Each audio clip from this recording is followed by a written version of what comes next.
so then there's a further detention there, obviously, and ultimately probably a trip to jail. So the long and short of it is, there is no finite amount of time. It depends on every circumstance. It depends on what the officer, and we can be held accountable for that. If you feel like you've been detained for an inordinate period of time and there was no just cause, that's what I'm here for. That's what I get paid to do, is to look into those matters. Now, I want to back up just real quick and go back to the first question. I want to mention something to you that I neglected to talk about. It's facts surrounding investigations. These investigations are very detailed. They average around 50 type pages in length. So we're not talking about something that's just thrown together. You know, we really put a lot of time into these things to determine exactly what happened, why it happened, and how to prevent it, you know, in the future. And lastly, there's a misconception out there that law enforcement officers dislike cameras, both body cameras and in-car cameras. That's absolutely incorrect. I've been doing this for 19 years, and I can tell you that the better part of 12 to 15 years, the Alachua County Sheriff's Office has had in-car cameras in the patrol division, as well as body mics. We love cameras. Bring them on. If you put 4 on me, strap 4 on me. You know why? Because 99% of the time it exonerates the police officer for what they're being accused of. That's unfortunate that we have that many false allegations, but it's reality. It's a painful and somewhat disturbing reality for those of us in the profession. Many, many times as a young sergeant, I would have someone that would call up, a young lady would call up, and the officer cussed at me, and he said this, and he did this, and he made me do this. The very first thing I would do is pull the tape. I'd go back and pull the audio and the video, and I would review it, and I would see that that just simply did not happen. That was a fabricated, a story, an allegation against the police officer. I would then call the complainant back and afford them an opportunity to come in and look at it with me. And of course, 99% of the time they never would. So bring on the cameras. They also make my job easier. So when there is that police officer or deputy sheriff that does what they're not supposed to do, I've got it on video. It's irrefutable evidence. You did it. It's right here. We can sustain findings on that, and we can get rid of the bad apples. We have to get rid of the bad apples. The bad apples are why we're even having this discussion. If we didn't have those bad apples, we wouldn't be having this discussion. We'd be having some other discussion. So we have to get rid of them, and the cameras are going to be a critical component of that.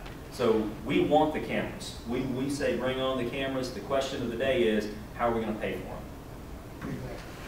Which leads me to my next question, which is actually my own personal question and not one of the family question. It's kind of a two-part question. Is it okay for a police officer to tell you that you can't film this and make you put your camera up? And also the second part is Alachua County going to get body cameras? Are we going to be sent to where? I'll answer the second part of the question first. It's being discussed. Okay. And no one at the Sheriff's Office is not in favor of it. The problem is how we're going to pay for it. It's very, very expensive. It's not just the purchase of the camera. Unfortunately, I wish it were that easy that we could get a grant or go down and buy a body camera, and strap it on the police officers. There's evidence retention issues, and Judge Koloff is probably very well aware of this discussion. How long are we going to retain that evidence? It's massive, massive amounts of data.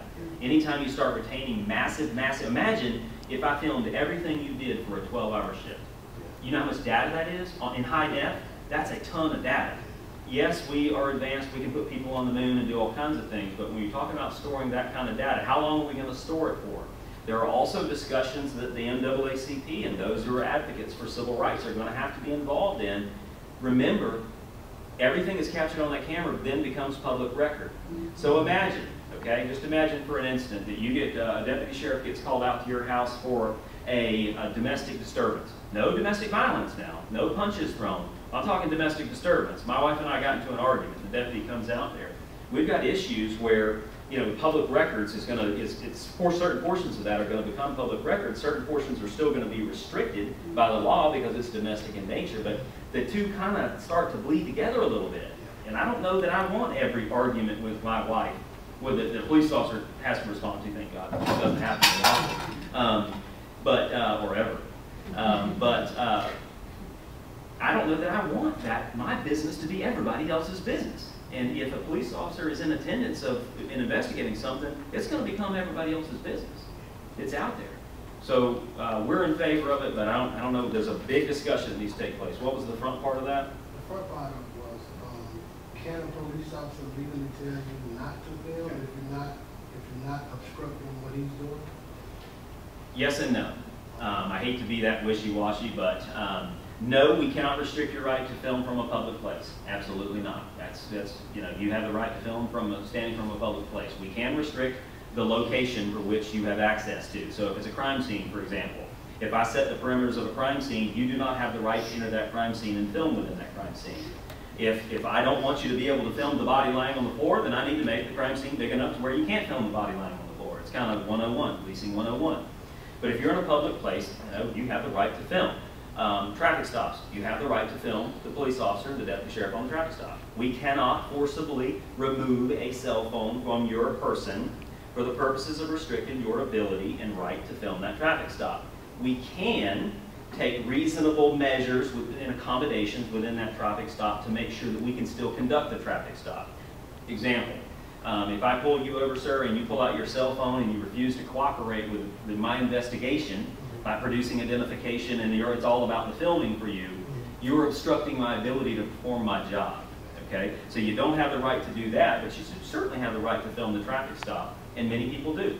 And guess what? Police officers and deputy sheriffs are going to have to put their big boy pants on, and they have to get used to it because it's only going to become more of that, not less of that, and it's okay.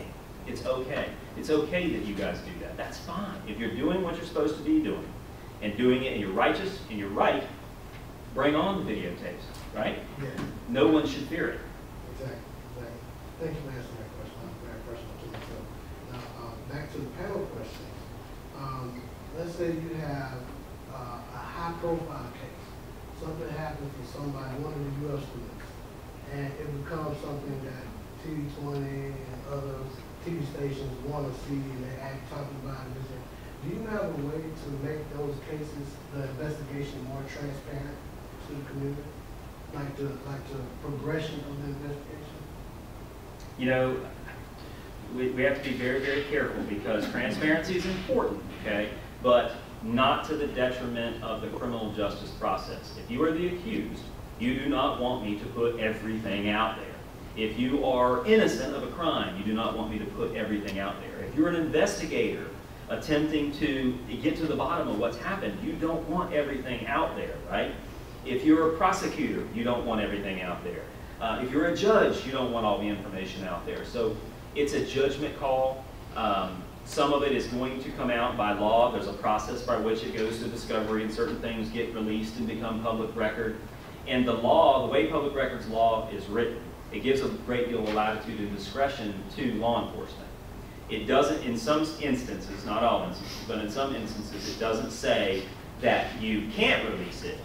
It's really, they leave it up to you. You see what I'm saying? So it's not, shall not release it. It's, you know, they don't have to release it. So it becomes a judgment call on the part of law enforcement. Sometimes the courts get involved in what, you know, can be released, and, you know, and media outlets challenge law enforcement. This needs to be released, and it ultimately goes before the courts. But we got to be careful about that kind of transparency.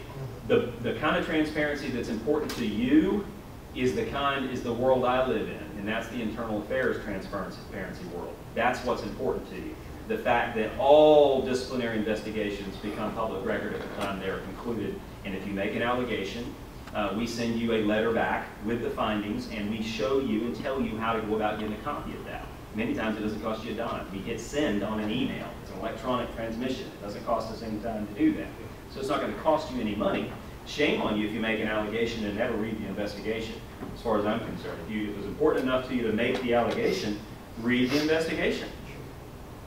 But Can I piggyback on that for a moment? Yeah. Just from this experience, so, you know, I presided over the Pedro Bravo murder trial, so I handled that case. That was the UF student who came up here and then murdered the other UF student over a girl, and then took him out and buried him out in the woods in Levy County. So the trial itself was as transparent as you can get. I allowed cameras in the courtroom, both a video camera, still camera. We had that feed fed out into a media room where all other media outlets could access it. So you had Fox, you had 2020, you had CBS, you had all these folks drawing from that feed. So the trial itself was very transparent. And the trial itself is built around guaranteeing Bravo a fair trial. So the only information that anyone's going to receive to make that ultimate judgment about, that is going to, it wasn't a death penalty case, it was just a case that if they found him guilty, he's done. You know, he's going away to prison for the rest of his natural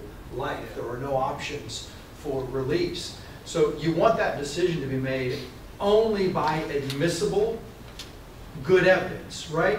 So here's the real problem with, I know people say, give me transparency, I want transparency leading up to that trial process.